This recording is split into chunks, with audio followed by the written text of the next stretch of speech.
دوستو آج ہم بات کریں گے دنیا میں پائی جانے والی سب سے خوفناک اور سب سے دردناک سزاؤں کے بارے میں، جنہیں سن کر انسانی روح کانپ جاتی ہے۔ آپ نے یہ کہاوت تو سنی ہوگی کہ چوری کی سزا ہاتھ کاٹنا ہے، لیکن کیا آپ نے کبھی سوچا ہے کہ یہ سزا کہاں سے شروع ہوئی؟ کس طرح یہ صدیوں تک انسانیت کے لیے خوف اور عبرت کی علامت بنی رہی؟ یہ کہانی صرف ایک سزا کی نہیں بلکہ اس احساس کی ہے جو معاشروں کو منظم رکھتا ہے۔ تو چلتے ہیں اپنی ویڈیو کی طرف۔ اسلامی دنیا میں خاص طور پر 7ویں صدی میں جب قرآن پاک نے معاشرتی اصول وضع کیے، وہاں چوری کی سزا ہاتھ کاٹنا مقرر کی گئی۔ یہ سزا آسان نہیں تھی بلکہ ایک لمبے عمل کے بعد دی جاتی تھی، یعنی پہلے اس بات کی تصدیق کی جاتی کہ چوری واقعی ثابت ہے، یہ کہ چور مجبور نہیں بلکہ لالچ میں چوری کر رہا ہے۔ لیکن ناظرین، یہ سزا صرف اسلامی دنیا تک محدود نہیں رہی بلکہ یورپ کی کچھ کنٹریز میں بھی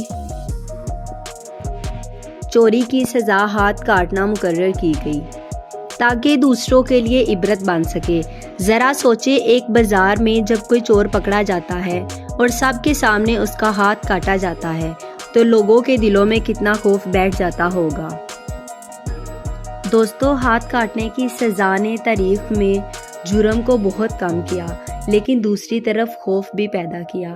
لیکن آج جب ہم جیلوں اور قید خانوں کو دیکھتے ہیں تو ایک سوال سامنے آتا ہے: کیا سخت جسمانی سزا زیادہ مؤثر ہے یا قید اور اصلاح کا انتظام؟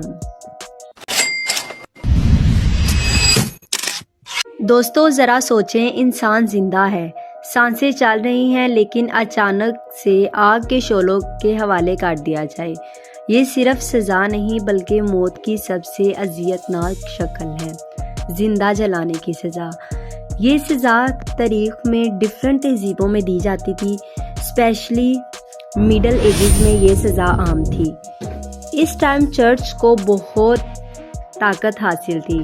اگر کوئی شخص چرچ کے قوانین کے خلاف جاتا تو اسے زندہ جلا دیا جاتا تھا۔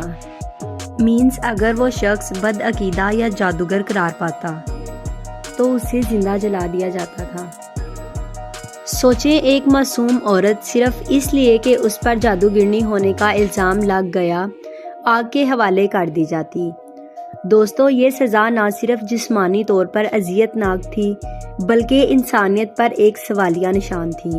کیا واقعی یہ انصاف تھا یا یہ طاقتور لوگوں کی طرف سے کمزور لوگوں پر ظلم کا ایک ہتھیار تھا؟ دوستو، جو بھی تھا، لیکن زندہ جلانے کی سزا تاریخ کی سب سے بھیانک بابوں میں سے ایک ہے۔ آج کے دور میں ہم یہ سن کر کانپ اٹھتے ہیں، لیکن کبھی یہ روزمرہ کی حقیقت تھی۔ سوال یہ ہے کہ کیا انسانی تاریخ نے ظلم کے نام پر سب سے زیادہ خون مذہب کے پردے میں بہایا یا طاقت کے؟ دوستو ذرا سوچیں، آپ اکیلے ہیں، آنکھوں پر پٹی ہے اور ارد گرد درجنوں لوگ کھڑے ہیں، سب کے ہاتھوں میں پتھر ہیں۔ ایک پتھر آپ کو لگتا ہے، پھر دوسرا، پھر تیسرا، جب تک کہ آپ کا جسم ٹوٹ کر گر نہ جائے۔ یہ ہے سنسار، دنیا کی سب سے بھیانک سزاؤں میں سے ایک۔ سنسار کی سزا ہزاروں سال پرانی ہے۔ قدیم مذہب میں یہ سزا مخصوص جرائم کے لیے دی جاتی تھی، لیکن عام طور پر زنا، مذہب سے غداری یا مقدس اصولوں کی خلاف ورزی پر دی جاتی تھی۔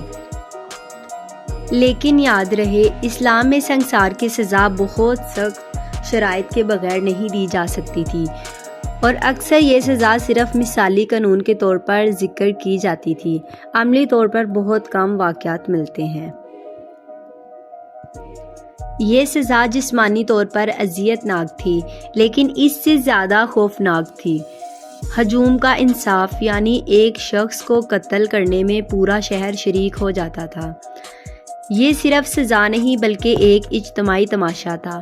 کبھی کبھار سنسار انصاف کے نام پر نہیں بلکہ بدلے یا سیاست کے نام پر بھی دیا جاتا ہے، یعنی طاقتور مخالف کو ختم کرنے کے لیے یہ سزا استعمال کی جاتی تھی۔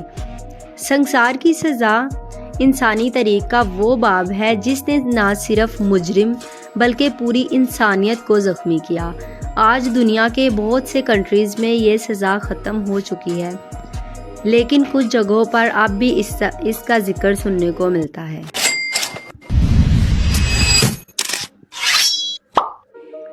دوستو ذرا سوچیں، آپ کو ایک کمرے میں بند کر دیا جائے، نہ روشنی، نہ آواز، نہ کوئی انسان۔ دن ہفتوں میں بدل جائیں، ہفتے مہینوں میں بدل جائیں اور آپ کا دماغ آہستہ آہستہ اپنے آپ کو ہی دشمن سمجھنے لگ جائے۔ یہ ہے قید تنہائی، ایک ایسی سزا جو جسم کو نہیں بلکہ روح اور دماغ کو توڑ دیتی ہے۔ قدیم زمانوں میں قید کی سزائیں دی جاتی تھیں، لیکن قید تنہائی کو بطور خاص سزا 18ویں اور 19ویں صدی میں جیلوں میں عام کیا گیا۔ امریکہ میں ایسٹرن اسٹیٹ وہ پہلا مشہور جیل تھا جہاں قیدیوں کو الگ تھلگ رکھا جاتا۔ مقصد یہ تھا کہ قیدی اپنے گناہوں پر غور کریں اور اصلاح ہو، لیکن حقیقت میں زیادہ تر قیدی پاگل ہو جاتے۔ قید تنہائی کے ساتھ ساتھ دنیا بھر میں اذیت خانے بھی موجود ہیں۔ یہ وہ جگہ تھی جہاں انسان کو زندہ رکھتے ہوئے اذیت دی جاتی تھی تاکہ وہ جسمانی اور ذہنی دونوں طرح سے ٹوٹ جائیں۔ یورپ میں آئرن میڈین اور راک میں قیدیوں کو پانی میں ڈبویا جاتا، ناخن نوچنا یا ہڈیوں کو کھینچ کر توڑ دینا بالکل عام تھا۔ قید تنہائی ایک خاموش قاتل ہے۔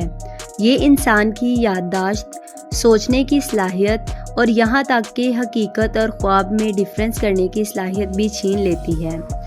دوستو، کیا آپ کے خیال میں جسمانی سزا زیادہ خوفناک ہے یا ذہنی اذیت جو انسان کو پاگل بنا دے؟ کیا موت ایک بہتر انجام ہے یا ساری زندگی تنہائی میں گزارنا؟ دوستو کمنٹس میں بتائیں کہ ان میں سے کون سی سزا آپ کو سب سے زیادہ خوفناک لگی، اور مزید اس طرح کی ویڈیوز دیکھنے کے لیے چینل کو فالو کریں، لائک کریں، شیئر کریں۔ ملتے ہیں نیکسٹ ویڈیو میں، تب تک کے لیے اللہ حافظ۔